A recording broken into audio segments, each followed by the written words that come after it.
I'm not eating my words on that. I guarantee he drops another valve after messing with the interjectors.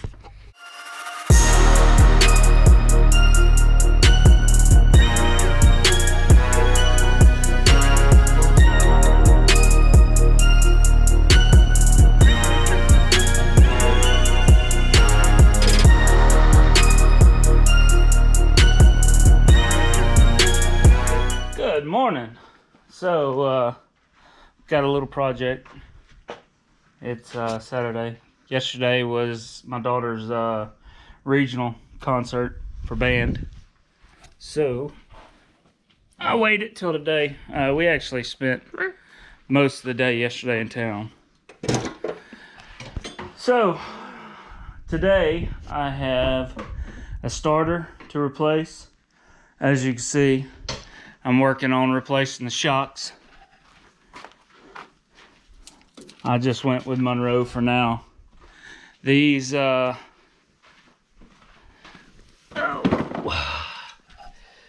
pretty bad. Like hardly no resistance to them at all. So it's gonna get new shocks all the way around. I got little Shathid. Give me a hand. Well, I'm used to be calling that. Yeah. And I know what it means. Yeah. So we got the fronts replaced. We're replacing the backs right now. Making him do the dirty work. Yep. Then, I want to get dirty. as you can see, I started on this and I was like, no, hold on. I'm gonna start squirreling. Let me get the shocks done first, then I'm gonna get this done, then I'm gonna change the starter. So I went to M&D. As I said in the previous video, you know, number 1 injector and number 6 injector are brand new. I wanted to change the other 4.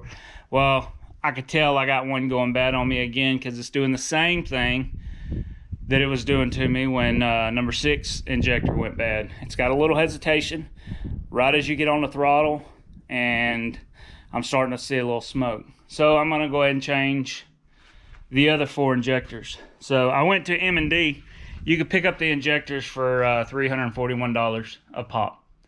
I went up there to get them, and they said, oh, it's got a $530 something core charge. Do you have the injectors with you? I was like, no, not just yet. So she said, well, I mean, you could get them today, but it's going to be like $3,800 for the 4 injectors. And then when you bring them back, when you bring the 4 you take out back, we'll give you like $2,200 or something like that. And I was like, no, I'll just hold off. I'll take the injectors out, and then I'll bring them to you, pick up the new injectors, and then finish up. So that's what we're doing this weekend. 4 new injectors, so all 6 injectors will be new. New shocks, new starter. Oh, and then I gotta change the rotor on the trailer over there, and I found out there I got another one right behind that, the axle right behind the well, the back axle, passenger side, is missing a pad too, and the rotor's ate up. So I got to go pick up another rotor from Nationwide tomorrow. Excuse me, sinus is acting up a little bit. So I called them, asked them how much a rotor was, and I think they said $160. I was shocked that Auto Hauler Supply, or yeah, I think that's what it's called, Auto Hauler Supply in Phoenix, theirs was like $280 for a rotor. So save over $100 at Nationwide trailers and in between San Antonio and Lytle off of 35. So that's what we're going to be doing tomorrow. I'll get like I said, we're almost done with the shocks. I'll get 4 injectors out. I want to see which injector's gone bad. So what I'm gonna do is pull I'll pull all this off right here, pull the valve cover off, and then I'll check injectors with the motor running. That's the only thing that sucks about the ISM, the M11, is you have to check and see what injector's bad. You have to take the valve cover off. Whereas like an N14, a Detroit, and a Cat, you can unplug them from the outside and check and see what injector's bad. But anyway, new shocks ought to make the truck ride a little better. Yeah, and Shafid helped. Yes, I did. Anyway, yeah, these are pretty gone. I mean, that one just...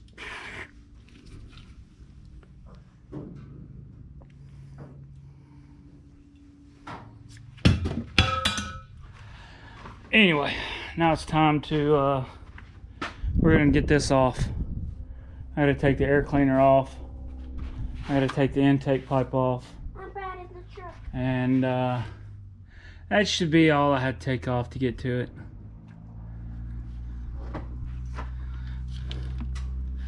And then I forgot how spacious your truck is. we'll test injectors out of curiosity. I mean, I'm getting 4 new ones anyway, but we'll check them.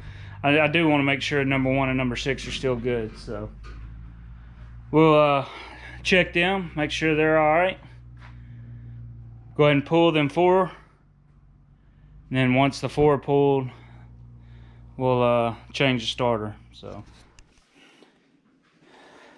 this was a complete pain in the ass to get out. There's no room. This... I want to be a camera guy. Huh? You want to be the camera guy? Yes. Alright.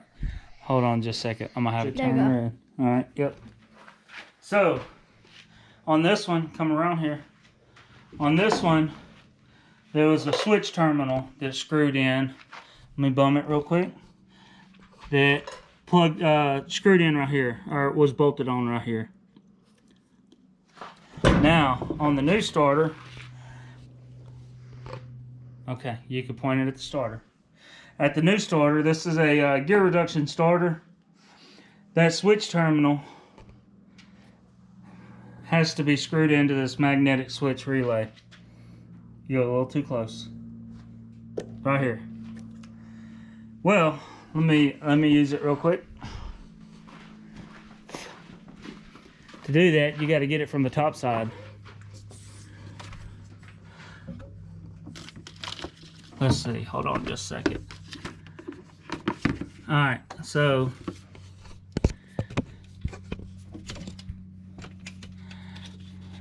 this is that the switch terminal wire that's got to go to the top. And as you can see, there is no room to work here. It is a complete pain in the butt. Plus, you got to get that the third. Of course, you can't see it. Let me go up underneath. I don't know if y'all. Yeah. I got small hands. Hold on just a second.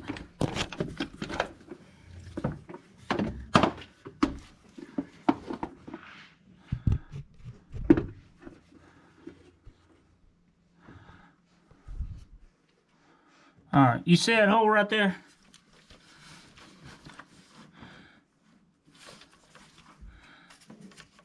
That hole where my finger is.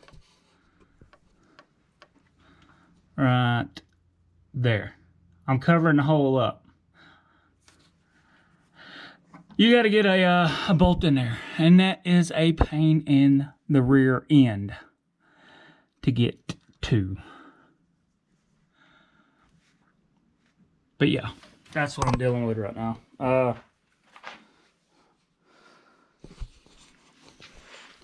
So yeah, we're gonna get the new gear reduction starter put in. That should help it start easier. Plus, I won't have any issues that I've had the last couple weeks where the Bendix is... I've had the Bendix lock up on me once, and I had to tap it with a hammer.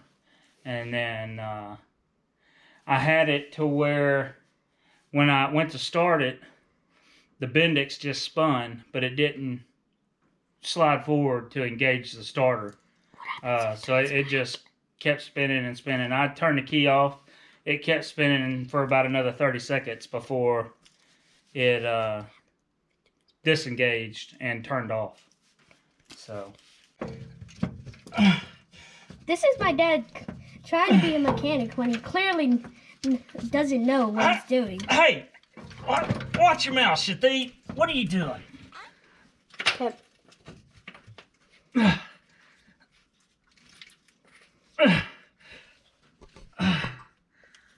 My dad's trying. Trying to what? This would be trying to spank your butt. That's what I'm supposed to be doing. Telling people I don't know what I'm doing. I know exactly what I'm doing. Then what are you doing? Putting the starter back on. It may be a pain in the butt, but I'm getting her done. You should know how many F words he says. How many what? How many F words he said? I ain't said no F words. What's wrong with you, son? You said the B word and the A word while we were recording. I most certainly did not. Stop telling people that. I only say them things when I bump hand or something falls on my face or... You get really mad. Yeah, that generally happens when I get hurt. When I bump a knuckle. Alright, so these two are the easy ones. Let me see the camera. Okay. These two are the easy ones. Oh. Here and here. This one has got to go up in there. Let's see. What do you I don't know if y'all can see, but did you put your camera up in here.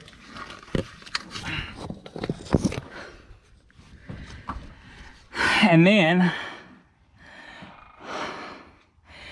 you'll have to plug the overcat crank protection plug back in, and then the positives or the negative will go here. I got spinal cord.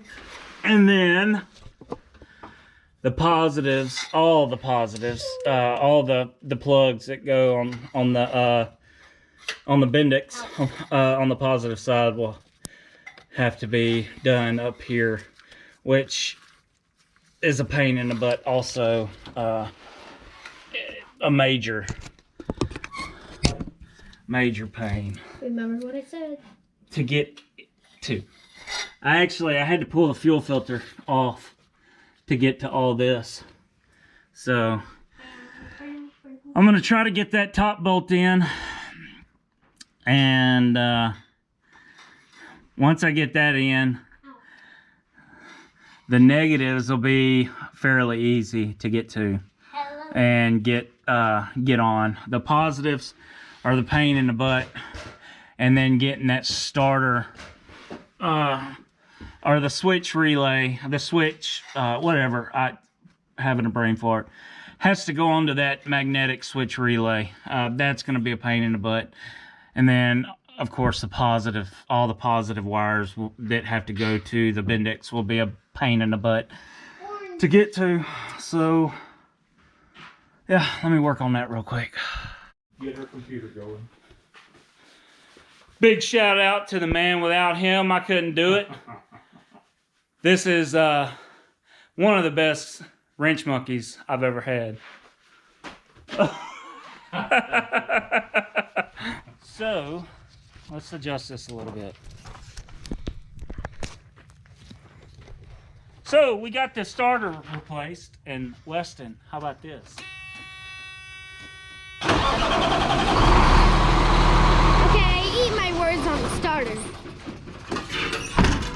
Starter's done. It was a pain in the butt. Now I gotta pull this off. Here, bring the camera over here, son. Learn how to film. I gotta pull the cover off. So I gotta pull all this out. I gotta take the injectors out and then take them in tomorrow so I can turn them in for the core. I'll get the 4 other injectors, come back, I'll put the injectors in and do a valve job on it, and then we'll be done. I'm not eating my words on that. I guarantee he drops another valve after messing with the interjectors. Give me that damn camera. Don't listen to him. He don't even know. Like, he calls injectors interjectors. He don't even know what he's talking about. Y'all see what I got to put up with? The boy's always got something to say. Always got something to say. Mama called him over there. He's got to do some clothes. Then he's coming back. But, seriously? Good Lord. Now y'all know why I call him Shathid. He's my little shithead. That's what he is. There we go. You see a red spot on there? Yeah, now it's recording. Huh? Let's see who's the toughest. Huh?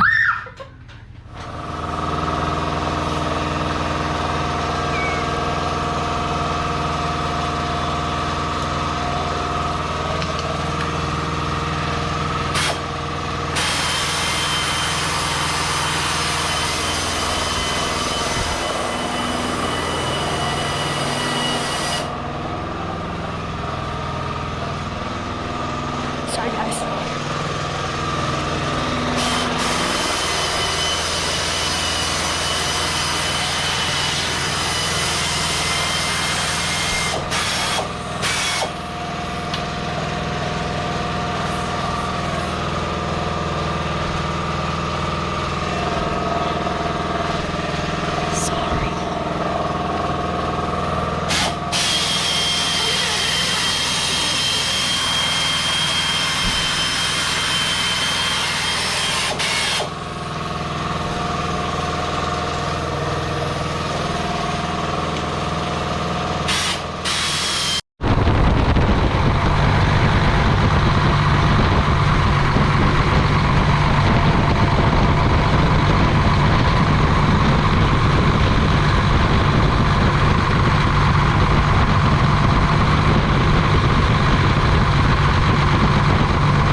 Got all the injectors back in.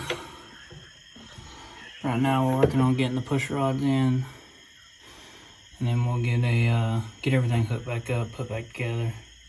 Well, we'll do a valve job, then put the valve cover back on, and I'll work on putting everything else back together. But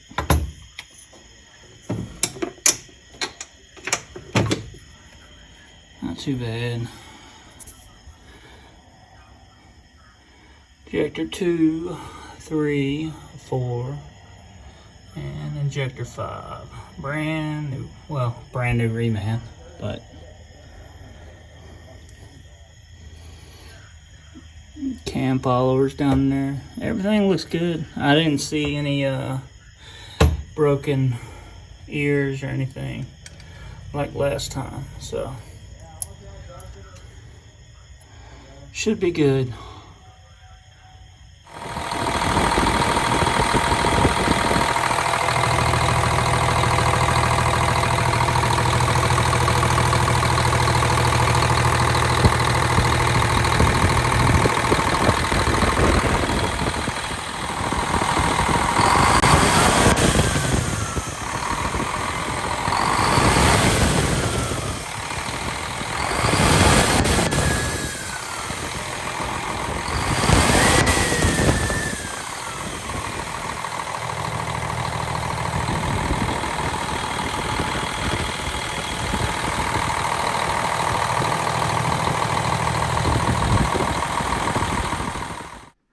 Fun times, fun times. All of this, the headliner, all of this, just to get to this one little valve right here. So I don't know if I told the backstory or told the story of why I'm having to do this. Can't quite remember. Basically, after picking up the pontoon boats, I was in Springfield, Missouri. I come into Springfield, Missouri, and I come to a stop sign, or a red light, and two little kids next door, in the car next door to me, was giving me the old honk honk symbol. So I honked, and then the horn decided to not stop. So I had to pull over on the side of the road, turn the keys off, drain the air tanks, get the horns to shut up, and then basically these are the lines that go to the air horn right here. I had to buy I had the quick connects, but I had to buy a plug to go into the quick connects. Same with that one over there. Actually, I didn't buy it. The Freightliner dealership gave the plugs to me. So basically, I pulled the headliner out, put some vice grips on the airlines, and drove like, I don't know, a couple miles down the road to the Freightliner dealership, and they gave me these little plugs. But I couldn't get this out. I was gonna try to get to this. You hear it? It sticks open.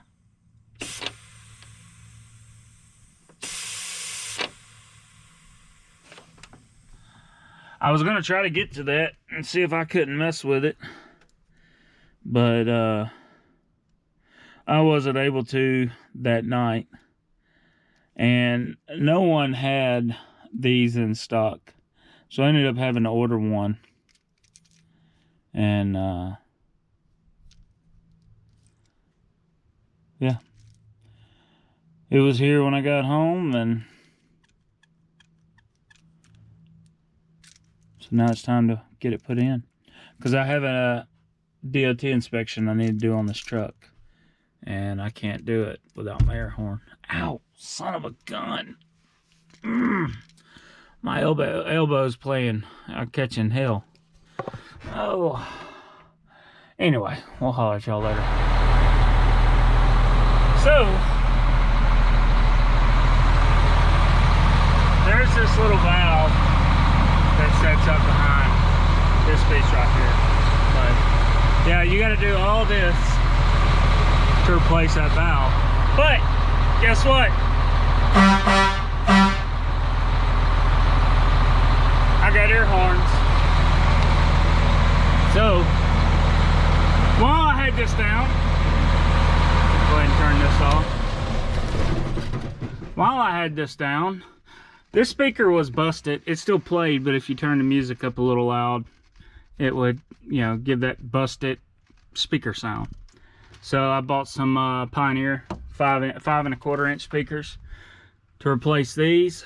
And then also, when I was messing with this last time, I ended up cutting my deal.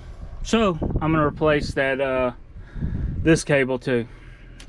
I got I don't know where it is. It's a mess in here right now, but I'm lucky enough to still have a Radio Shack. Can you believe that? Yeah, there ain't many Radio Shacks out there, but I've had one in this little town for years, and it stays open because they do other things other than Radio Shack. But picked up this CB cable, black, instead of that clear stuff that turns green. But get this installed, and then we'll get everything put back in. There's the old valve. This is a complete pain in the butt to do by yourself. This is the second time I've had to do this. The first time wasn't fun. Now I know what I got to look forward to. And yeah, I just want to throw this in the trash. I can go without a headliner, can I? It'd be pretty cold. No insulation, but let's get her done. Everything's back in, installed. It's a pain in the butt. I gotta fix this right here. I got a little clip that goes right here and clips it to the door. Tell you what, keep you some of these quick connects with the plugs. Hold on just a second. It's just a regular plug that goes in. It could save you. I got several different sizes. I keep the compression fittings different sizes. Some more quick connects. Some 90 compression fittings. Yeah. If you're on an older truck, keep you know, just a little spare parts like that that can get you off the side of the road. They do come in handy.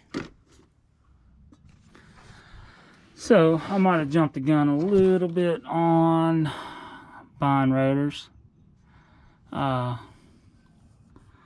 actually, I mean, it don't really look that bad. It's got a couple little grooves in it, but I mean, the lip from, you know, the new surface or the old existing surface to what's been ground down is very, very, very minute.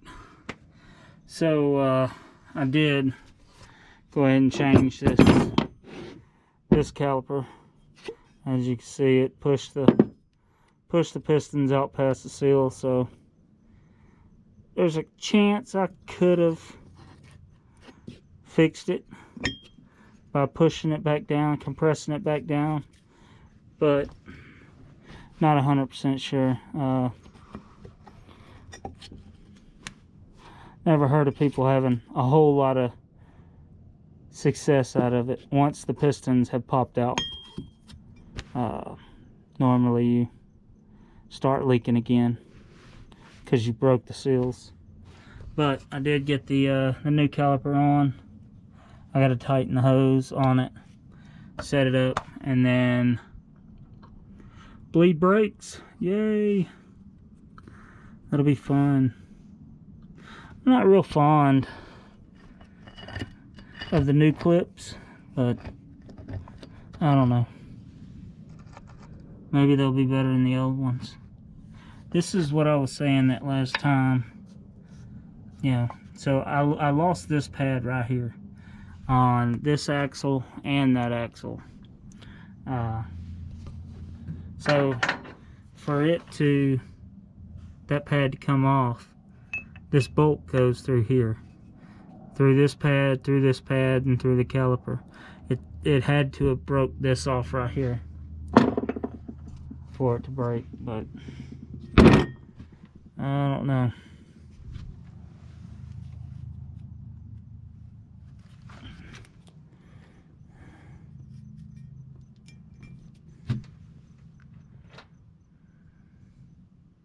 Anyway, we'll get this finished up.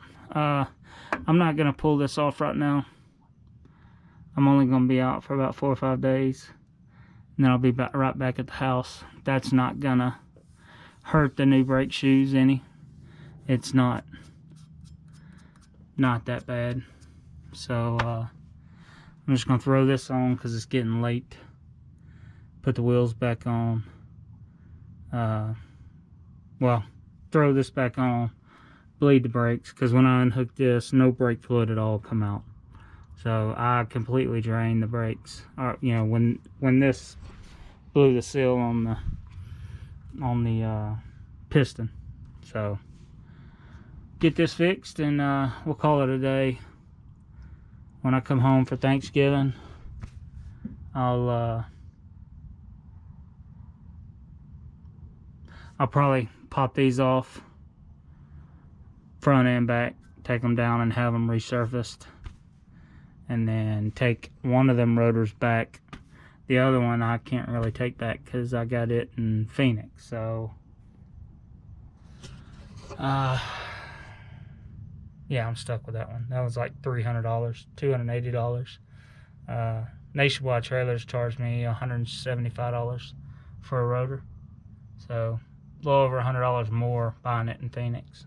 But anyway, yeah, I'll probably return that one to Nationwide, get my money back on it, keep that other one as a spare, and just have these two resurfaced, because they're not that bad at all. So anyway, we'll holler at y'all later. I'm gonna finish this up real quick.